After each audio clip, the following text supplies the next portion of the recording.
waktu yang sudah dinanti-nantikan, yaitu pemaparan materi dari Bapak Nofriansah Yakub. Baiklah, tanpa berlama-lama kita persilahkan, kita sambut bersama paparan dari Pak Riri. Layar dan waktu kita persilahkan, silakan Pak Riri. Assalamualaikum warahmatullahi wabarakatuh. Selamat pagi teman-teman dari Pradita University. Dan terima kasih buat undangannya dari Himpunan Mahasiswa Arsitektur EPVOC Pradita University. Thank you. Pagi-pagi udah mau mendengarkan sharing saya hari ini. Oke, kita mulai dari temanya yang kalian ingin capai, yaitu sebuah tema yang menurut saya cukup menurut saya agak lebih intuitif gitu ya kalau ngomongin sebuah makna, apalagi kalau berbicara soal ruang dan warna. Dan menurut saya tadi yang dipaparkan oleh Mas Adrian ya tadi kurang lebih sudah mewakili sih apa yang memang sebaiknya teman-teman atau arsitek alami dan bisa menjadikan itu sebuah pelajaran yang bisa diimplementasikan ke dalam sebuah karya. Jadi di sini saya mencoba untuk menampilkan satu panorama yang waktu beberapa tahun lalu sebelum pandemi sering saya kunjungi, yaitu di Lombok. Ini di salah satu sisi selatan Lombok, yang mana kalau misalnya kita berdiri di titik bukit itu kita bisa melihat 360 panorama yang luar biasa indahnya gitu. Jadi dari laut, bukit, lalu ada sawah, lalu ada banyak komponen-komponen yang menurut saya itulah sebenarnya yang bisa menjadi sebuah makna arsitektur kita yang udah given, udah ada diciptakan oleh Yang Maha Kuasa gitu. Nah, hal-hal kayak gini menurut saya yang kadangkala kita ketika datang ke tempat-tempat seperti ini nggak menyadari itu dan nggak melihat itu sebagai inspirasi kita dalam merancang. Nah, itu yang kadang-kadang lag buat kita para arsitek, bahwa sebenarnya inspirasi itu sebetulnya sudah ada dan udah sangat beragam dan udah sangat hakiki gitu ya. Dan kita arsitek terkadang nggak sadar akan hal itu gitu. Jadi kalau misalnya saya mau cari inspirasi itu biasanya ya paling gampang dan yang paling yang paling original gitu ya, yaitu ya adalah ke alam yang memang benar-benar masih natural seperti ini. Nah, ini adalah salah satu karya arsitek yang cukup saya saya kagumi ya. Bukan cuman karyanya, cuma pemikirannya gitu. Jadi kalau kalian sempat baca bukunya Peter Zumthor, ada beberapa quote-nya dia yang sering diceritakan. Waktu itu saya penasaran, beberapa tahun lalu saya datang ke Vals di Swiss. Ini sebuah desa kecil yang dicapai nggak gampang gitu ya. Kita harus pakai mobil kalau mau efektif, makan terus melalui perjalanan sekitar 4-6 jam gitu kalau misalnya kita dari kota Zurich, kalau saya nggak salah ya. Dan lokasi itu sangat-sangat sangat-sangat susah dibilang dengan kata-kata ya. Jadi pas banget momennya waktu itu, kabut turun dan salju pun turun gitu. Saya ketika datang ke situ nggak ngerti di mana karyanya Peter Zumthor waktu itu gitu kan. Thermal bath ini kalau teman-teman tahu, ini adalah sebuah tempat pemandian air panas yang dirancang sama Peter Zumthor. Dia mencoba untuk menggabungkan antara alam yang sudah sangat hakiki ada di sana, tapi arsitekturnya itu mencoba untuk tidak menjadi satu bangunan yang menjadi kontras terhadap alamnya gitu.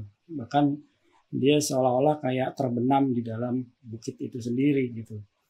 Sebenarnya dengan kita melihat kayak gini aja, kita kadang-kadang suka nggak terlalu memahami kok begini ya gitu arsitekturnya. Ya, memang itulah makna daripada arsitektur yang menurut saya lebih hakiki ketimbang mengembangkan sebuah arsitektur yang sculptural maupun yang lebih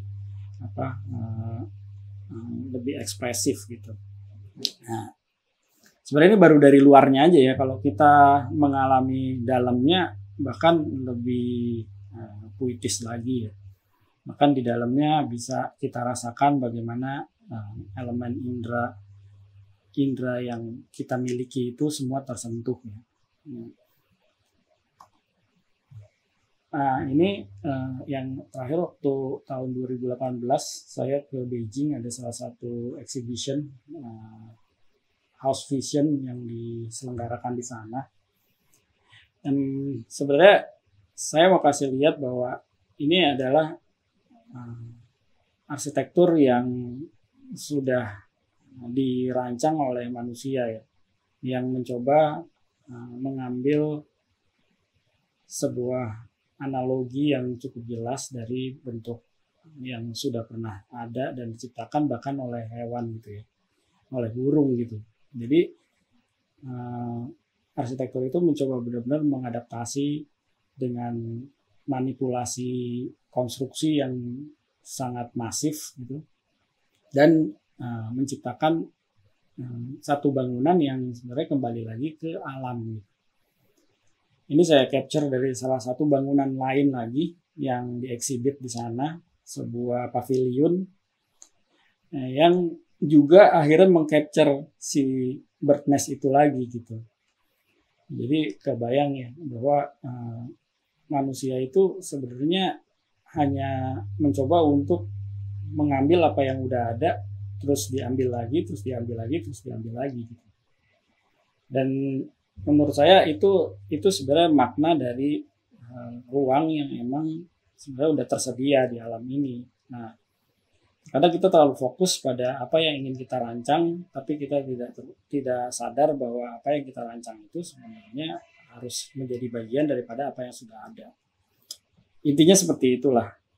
Mungkin saya nggak akan terlalu panjang menceritakan ini, karena menurut saya makna ruang itu adalah sesuatu yang subjektif ya teman-teman. Jadi ngomongin ruang itu sebuah rasa yang mungkin bisa diterima oleh masing-masing orang dengan respon yang berbeda-beda gitu.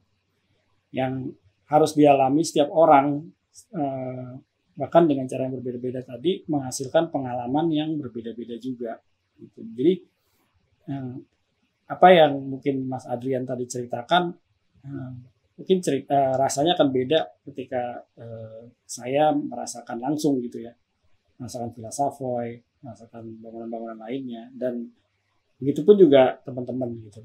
Tapi kalau menurut saya itulah kekayaan dan anugerah yang kita miliki sebagai desainer, untuk menjadikan satu pengalaman itu menjadi sebuah hasil pemikiran dan diimplementasikan ke karya dengan cara yang berbeda-beda juga. Dan menurut saya itulah makna sebenarnya. Jadi ya selain ilmu teknis dan teori-teori ruang yang memang sudah ada standarnya, kita arsitek justru mencoba untuk mencari atau mengimplementasikan hal-hal yang di luar dari standar. Ya, ini mungkin tadi udah diceritakan soal inside dan outside ya. Menurut saya akhirnya kita harus berpikir seperti ini untuk memaknai ruang kita supaya kita bisa lebih kaya gitu akan solusi-solusi desain yang mungkin bisa kita twist dari yang sudah ada, sehingga kita bisa menemukan spasial baru dan bahkan bentuk baru yang bisa dialami gitu. Nah, sebenarnya cerita dari arsitektur saya, kalau benang merahnya adalah ruang, warna, dan yang bermakna, itu sesederhana ini. Dan latar belakangnya pasti benar dengan yang diceritakan oleh Mas Adrian adalah experience. Experience itu berbeda-beda. Saya sering cerita bahwa perbedaan yang paling besar adalah pengalaman hidup kita yang memang kita alami dari kecil sampai sekarang, yang pasti itu menjadikan satu konteks yang sangat spesifik buat pemikiran kita. Dan yang pasti yaitu menggali pengalaman-pengalaman baru dengan mencoba untuk memahami karya-karya arsitek yang memang punya sudut pandang yang unik dan berbeda-beda. Ini saya mau langsung cerita ke implementasi beberapa proyek yang kami kerjakan ya. Ini Lava House yang baru kita baru selesai terbangun ya di era pandemik ini. Ini salah satu proyek yang waktu tahun lalu proses desainnya ya cukup unik ya, karena harus banyak menggunakan tools online yang untuk bahkan sampai untuk mengawasi proyek ini. Lokasinya ada di Jogja dan view-nya adalah Gunung Merapi. Kalau kita lihat dari titik rumah itu, mungkin saya belum sempat benar-benar memperhatikan ya, cuman dia sebenarnya agak di Sleman gitu ya. Nah, ini view Gunung Merapinya sebenarnya saya ambil bukan tepat di lokasi lahan tersebut, tapi ini sebenarnya adalah inspirasi yang saya ambil untuk menerjemahkan langsung ke dalam bangunan saya gitu, dimana Gunung Merapi itu sebenarnya jadi isu awal ketika si klien menginginkan rumah yang adaptif terhadap kebutuhannya, serta kalau misalnya sekali-sekali dia ada Gunung Merapi itu keluar asap yang cukup lama dan mengganggu kondisi sekitar gitu. Jadi dia pengen cukup adaptif terhadap kondisi bencana Merapi jika sewaktu-waktu akan meletus lagi gitu ceritanya. Nah, namun di satu sisi setiap project itu memang harus kita lihat ya kondisi surroundingnya kayak gimana. Jadi waktu sebelum pandemi pas banget saya akhir tahun 2019 sudah survei ke sana, lihat lokasinya yang memang masih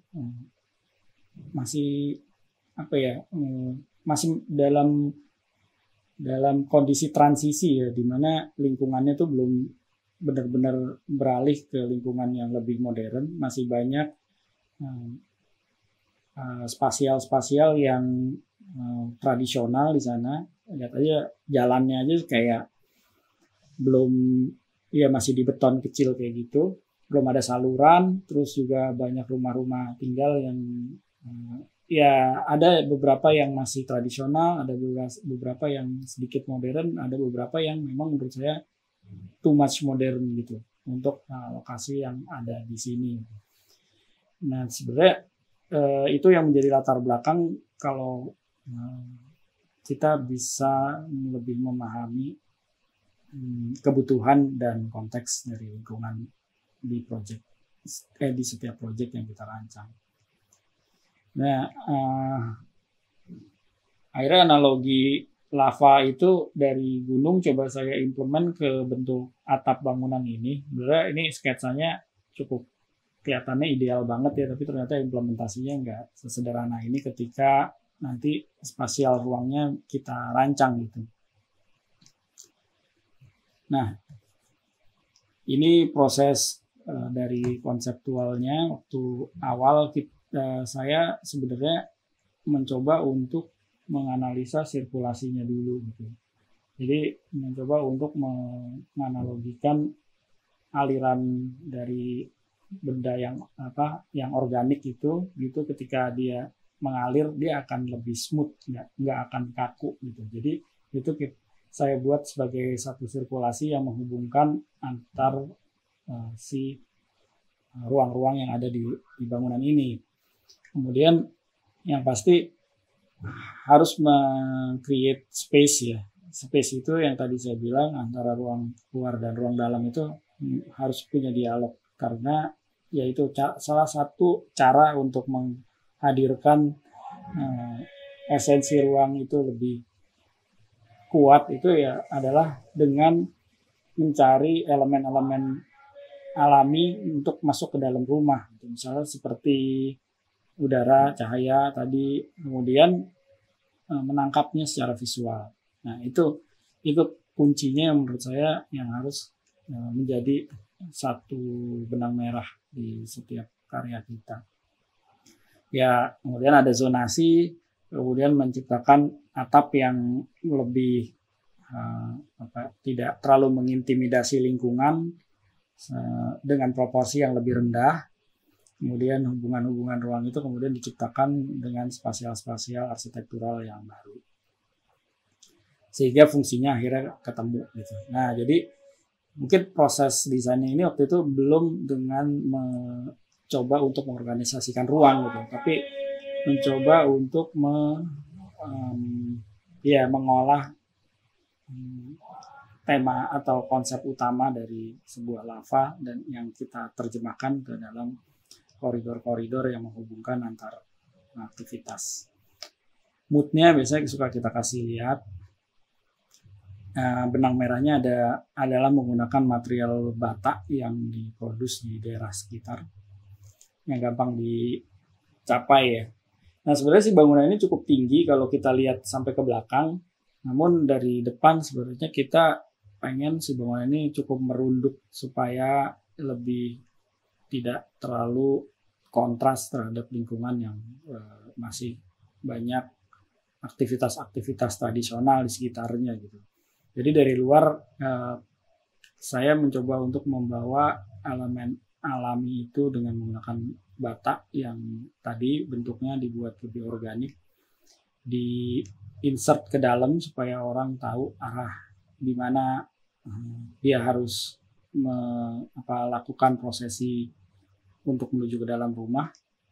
Kemudian ketika dia masuk ke dalam rumah masih ada permainan dari spasial yang tidak hanya 2 dimensional tapi 3 dimensional. Saya guide untuk menciptakan beberapa ide, yaitu koridor dan menghasilkan ruang-ruang di sekitar koridor itu supaya tidak terlalu monoton gitu.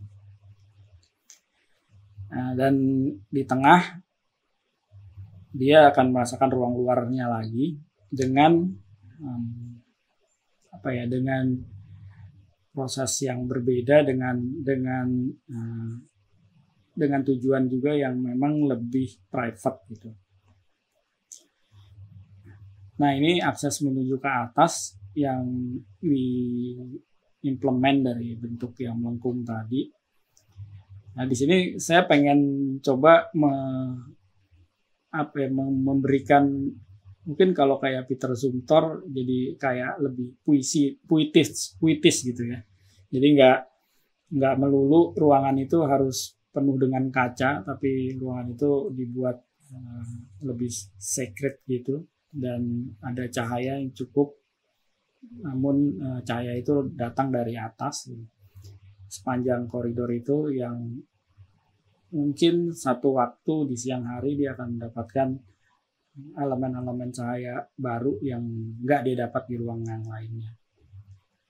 Kemudian dia hadir di satu zona yang berbeda lagi, yang mungkin ruangnya juga lebih terbuka, light, dengan bentuk volume yang sedikit berbeda juga dengan volume yang ada di bawah gitu. Jadi ceilingnya miring, terus yang sisi kanan itu cuma ada sekitar 2 meteran gitu, sedangkan yang sisi kirinya itu bisa sampai 4 meter. Jadi experience itu yang menurut saya menjadikan dia terus memiliki inspirasi buat dia terus berkembang dan tinggal di dalam rumahnya. Nah berikutnya saya sering bermain sama Massive dan Void ya, yang menjadikan pengalaman dan transisi ruang yang selalu mengejutkan.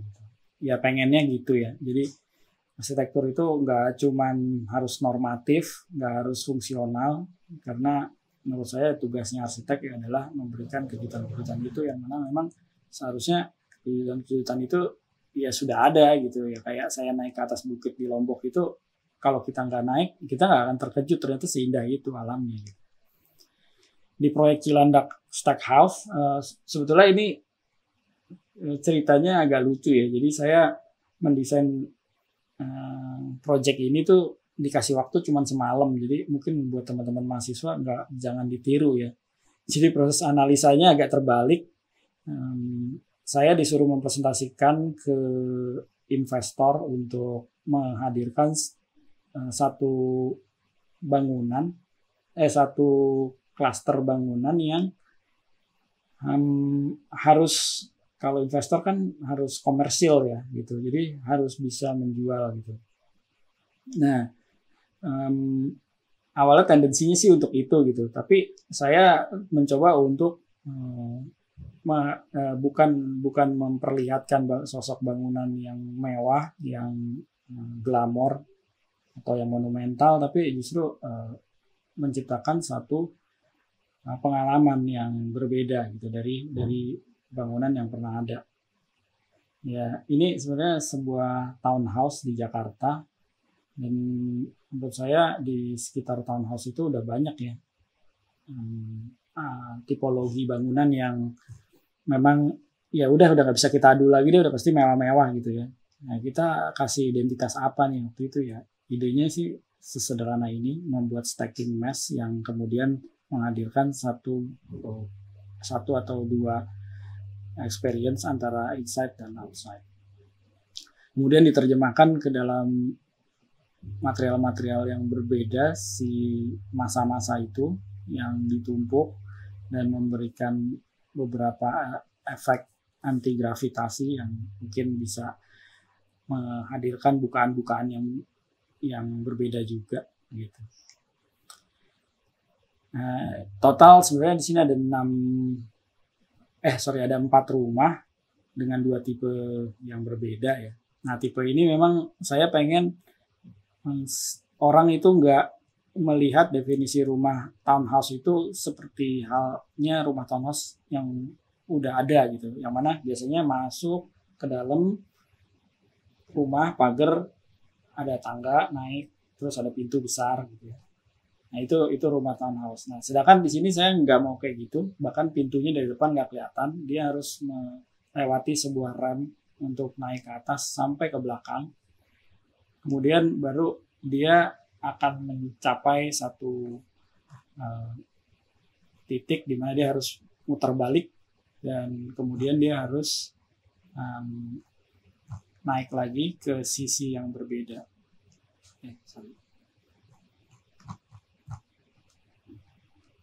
Ya. Nah, ceritanya gitu dari sisi spasial. Nah, kalau dari sisi material, saya coba untuk mengeksplor void dengan transparansi yang berbeda-beda gitu. Kalau misalnya masif, udah pasti udah bisa menghasilkan dimensi yang lebih dekat, yang open, void itu udah pasti akan menciptakan visual yang lebih jauh. Nah, tapi dengan layer-layer yang lebih tipis itu akan menghasilkan pengalaman yang berbeda menurut saya. Jadi saya coba untuk menggunakan material anyaman rotan sintetik di salah satu bagian ruang, yaitu tangga, yang mana saya rasa aktivitas tangga itu ya pasti cuma untuk naik sama turun gitu. Orang nggak mungkin lama-lama di situ. Nah, jadi di situ kalau misalnya kita buat pengalaman visual yang sensasinya berbeda gitu, ngintip-ngintip gitu, dan angin-anginnya masih bisa masuk gitu, itu mungkin akan menjadi sesuatu yang berbeda juga. Nah, kurang lebih kayak gitu. Kemudian di project berikutnya saya mencoba untuk menerjemahkan tekstur dan warna yang menjadikan yang terdiri dari komposisi alam yang sudah menjadi gift atau anugerah ya, yang tadi saya bilang, yang selalu menjadi inspirasi buat saya. Ini di Project Abdullah House. Nah, ini project yang kita bangun atau kita rancang dari sebuah sketsa ini ya awalnya. Jadi ini saya membuat sketsa ini sebenarnya hanya sejam lah gitu, nggak lama. Dan ini ya awalnya masih mencari kemungkinan yang lain gitu, tapi akhirnya dapat untuk menghasilkan kemungkinan ini, dan saya kembangin ke program ruangnya, coret-coret, ternyata bisa gitu memenuhi kebutuhan. Dan desain ini akhirnya sampai terbangun. Nah, ini surprisingly proses desain itu bisa seintuitif itu gitu ya. Tapi yang sebenarnya yang saya lakukan waktu itu nggak sesederhana itu ya. Untuk menghasilkan sketsa-sketsa ini saya harus jalan-jalan dulu ke Lembang, terus saya harus banyak lihat-lihat sesuatu yang menginspirasi saya selama dua hari. Waktu itu baru saya bisa duduk sejam untuk membuat sketsa ini gitu. Inspirasinya sebenarnya adalah bagaimana kalau misalnya kita sendiri berada di satu tempat yang inspiring, pasti kita akan lebih gampang dapat inspirasi. Kemudian diterjemahkan ke dalam satu skematik kayak gini sama tim arsitek saya dari sketsa tadi. Intinya saya mau mencoba membuat satu bukaan yang saya sobek dari masa bangunan yang atau masa meshing geometri yang kotak gitu, sehingga ada sudut segitiga yang bisa menciptakan akses visual dan akses cahaya dengan cara yang berbeda lagi gitu. Ini adalah skematik yang kita present ke klien waktu itu, yang memang langsung diterima sih sama dia.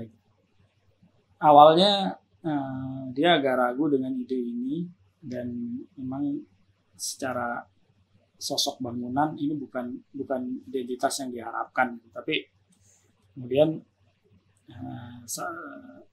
salah satu cara untuk membuat proyek itu berhasil itu adalah dengan memberikan banyak pengetahuan ya, atau ya dalam bahasa sederhananya mempersuit kliennya dengan baik gitu. Ya akhirnya dia mau, dan proyek ini berhasil dibangun, dan sampai sekarang alhamdulillah dia justru melihat ini sebagai satu rumah yang memang cocok buat dia. Ini mood materialnya. Sebenarnya saya selalu menggunakan mood material yang mirip-mirip gitu ya, yang lone, yang nggak terlalu banyak menggunakan pattern-pattern yang terlalu besar, dan ya pattern-pattern itu juga semuanya lebih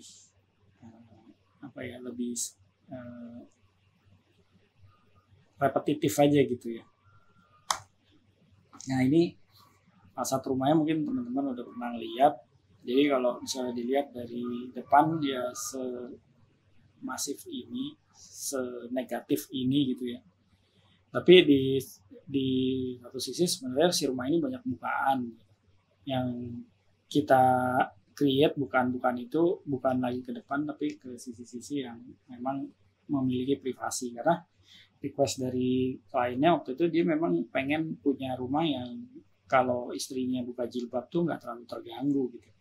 Makanya kenapa ada pilihan-pilihan material transparan yang lebih agak lebih tidak terlalu terbuka gitu ya. Nah, ini atasnya kalau misalnya dilihat, sebenarnya di atas tuh ada satu ruang yang fungsinya sebagai area service dan buat dia merawat kucing-kucingnya gitu. Dia butuh ada satu ruang luar dan ruang dalam untuk kucing gitu. Jadi ceritanya clue-cluenya itu coba saya kumpulin supaya program ruangnya ini bisa sesuai dengan apa yang diinginkan dan konsep yang ingin saya tawarkan.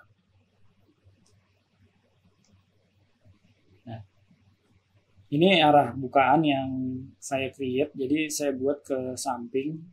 Nah, di sini sebenarnya saya pengen kayak membuat satu void yang berbeda dalam satu titik tangkap yang sama gitu. Jadi kenapa kayak gitu? Karena menurut saya supaya si rumah ini punya rasa visual yang tertutup dari luar, tapi punya rasa visual yang terbuka dari dalam.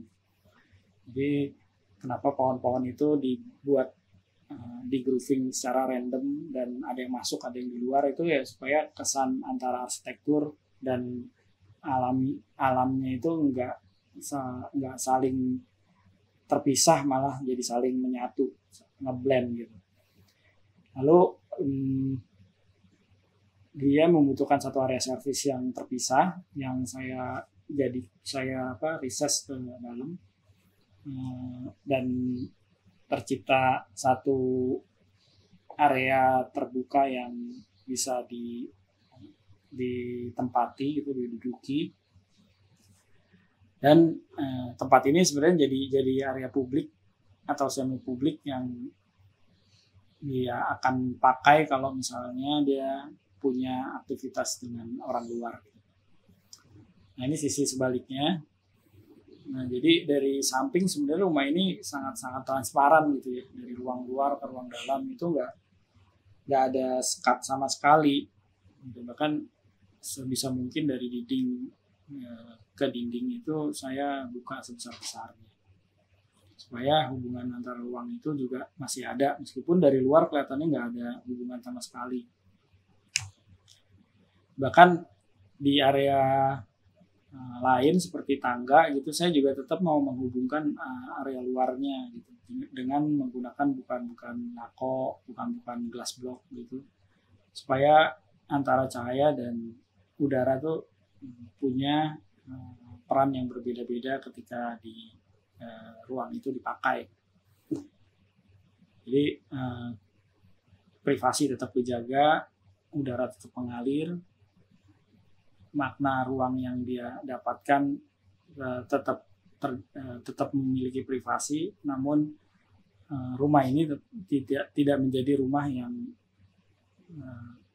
tiba-tiba kayak ingin jauh dari surroundingnya atau dari alam sekitarnya. Nah, di kamar tidur juga ini juga ada dua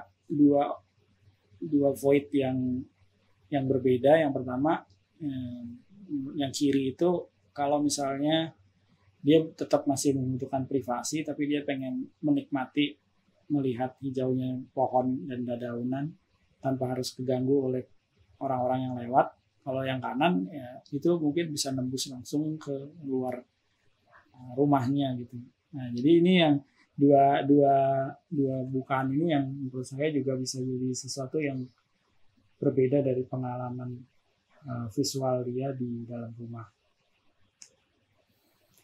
Kemudian di atas kayak gini, jadi dia dapat vista yang berbeda nih. Sebenarnya di depan rumah ini adalah taman kota, tapi memang saya nggak mau terlalu memberikan bukaan karena kebutuhan dari ownernya. Tapi saya juga nggak ingin taman kota itu tidak bisa di capture gitu. Nah, ini salah satu cara untuk saya meng-capture si taman kota yang di depan rumahnya tanpa kehilangan privasi dari penggunanya atau pemiliknya. Sebenarnya inspirasi ini waktu itu saya dapat pas saya datang ke Villa Savoy. Kita ngelihat horizontal window-nya kan, tapi coba saya twist dengan window yang agak sedikit segitiga. Dan yang berikutnya mungkin lebih ke makna ruang dan warna ya, yang menjadi sebagai bagian dari identitas pengguna dan karakter kuat dari bangunan. Ini benar rumah urban dari profil penghuni masyarakat kelas menengah ke atas di Jakarta gitu ya, yang memang sangat kuat ingin menghadirkan identitas dari status sosialnya dia, yang mana harus menunjukkan sebuah keberhasilan, menunjukkan sebuah kebutuhan-kebutuhan yang udah nggak lagi primer gitu, dan tetap pengen mendapatkan signature dari saya gitu ceritanya. Jadi idenya itu sebenarnya sangatlah pragmatis ya. Jadi dari programming ruang aja gitu. Jadi dari programming ruang yang ada, coba saya deliver ke dalam satu desain bangunan yang mencoba untuk memainkan banyak hal-hal dalam arsitektural dari sisi material maupun dari sisi bentuk gitu. Namun karena banyaknya kebutuhan ya, dari sisi bentuk itu hanya diterjemahkan ke dalam satu bentuk atap yang dipatahkan di depannya gitu. Sisanya sebenarnya nggak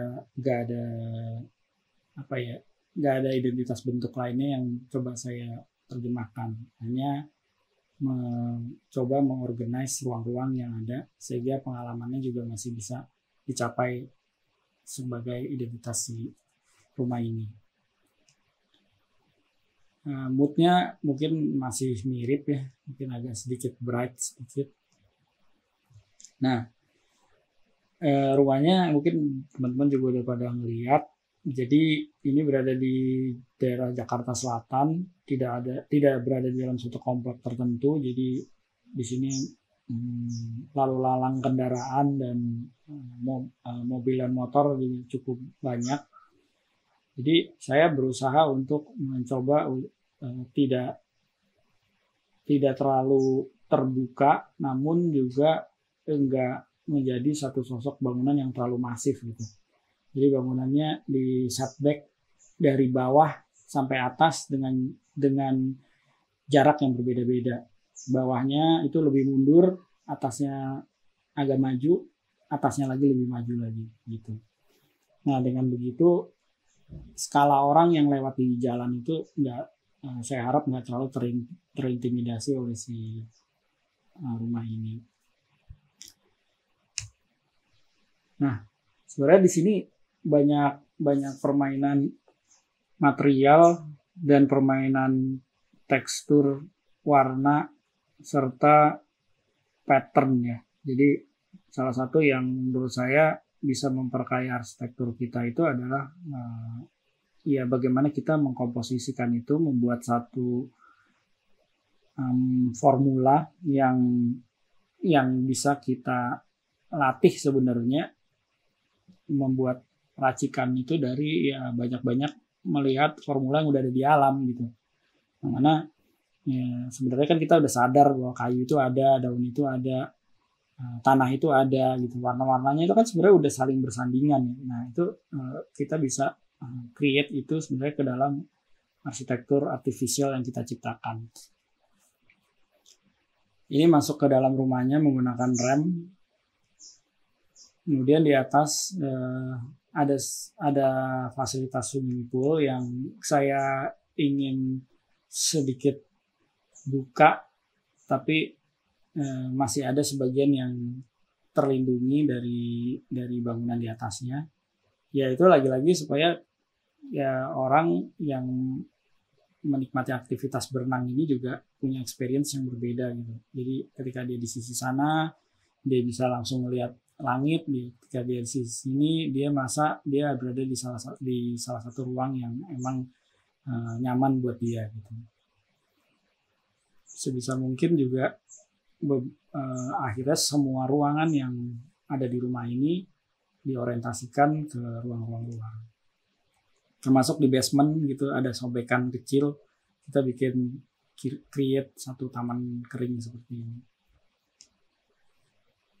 Ya, namun lagi-lagi ada hal yang menurut saya esensial dalam arsitektur itu sebenarnya adalah bagaimana berkreasi atau mengeksplorasi sebuah elemen vertikal, yaitu tangga.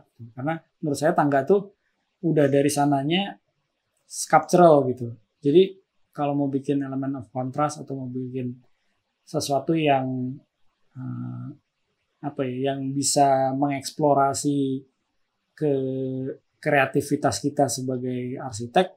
Salah satunya adalah tangga gitu. Ya kalau di proyek ini sebenarnya tangganya sengaja dibikin masif karena sebenarnya tangga itu nggak berada di satu grid yang sama antar tiap lantai.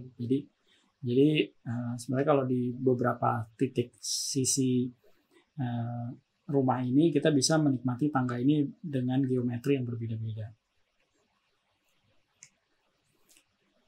Dan yang di ini adalah rantai rooftopnya ya. Jadi ketika survei ke proyek ini sebenarnya yang saya coba capture itu adalah surrounding dari elevasi kalau misalnya dia berada di atas atap gitu. Dan ternyata minimal kita bisa masih mendapatkan visual yang menarik itu yang bisa dialami dengan experience yang berbeda dengan lantai-lantai lainnya gitu. Yaitu ya menikmati city light yang mana akan sangat indah dan ya itu yang bisa kita capture menjadi bagian daripada rumah ini. Itu sedikit videonya bisa saya tampilkan.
Oke, terakhir mungkin saya akan membacakan quote ini. Jadi arsitektur bukan masalah gaya atau ego yang dihadirkan oleh arsiteknya, namun kesadaran untuk memberikan sesuatu yang sudah ada menjadi lebih ada.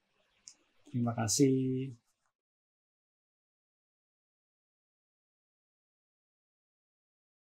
Dari Pak Riri, banyak juga yang kita dapatkan. Pak Riri mengingatkan betapa pentingnya lokasi ya alam sebagai harus selalu dihargai pada perancangan. Di samping itu betapa pentingnya juga pengalaman ruang yang belum pernah ada ditawarkan kepada pengguna ruang gitu. Jadi menurut Pak Riri makna ruang sangat subjektif, harus dialami oleh setiap orang dengan cara yang berbeda dan pengalaman yang didapat juga akan berbeda-beda gitu. Pentingnya inside outside arsitektur yang menyajikan pengalaman ruang dalam bentuk yang tidak biasa. Tadi kita lihat ya beberapa contoh proyek yang kita juga sebenarnya mungkin bisa lihat di websitenya ya, dari Larva House, terinspirasi dari kondisi existing lokasi, diterapkan pada sirkulasi yang tidak biasa ya, dan juga bentuk atap yang merupakan transformasi dari kondisi lokasi, dan ada stacking house, memberikan kejutan bagi penghuni dari memasuki bangunan, menelusuri ruang-ruangnya, dan juga material yang diterapkan memberikan sensasi yang beragam begitu. Ada juga Abdullah House, menawarkan solusi kepada pemilik rumah ya, kesan privacy, tetapi dengan kejutan ruang di dalam memberikan kontras ya, kesannya terbuka gitu. Jadi bagi penghuni dia merasa kelapangan di dalam rumahnya. Terakhir tadi ada Banded House ya, menggunakan pendekatan pragmatis untuk program ruangnya, tetapi tetap istimewa untuk pengaplikasian materialnya begitu ya, sehingga tadi juga mendapatkan tips eksplorasi dalam rumah tinggal bisa memperhatikan elemen vertikal yang bisa kita detailkan gitu ya, seperti misalnya adalah tangga.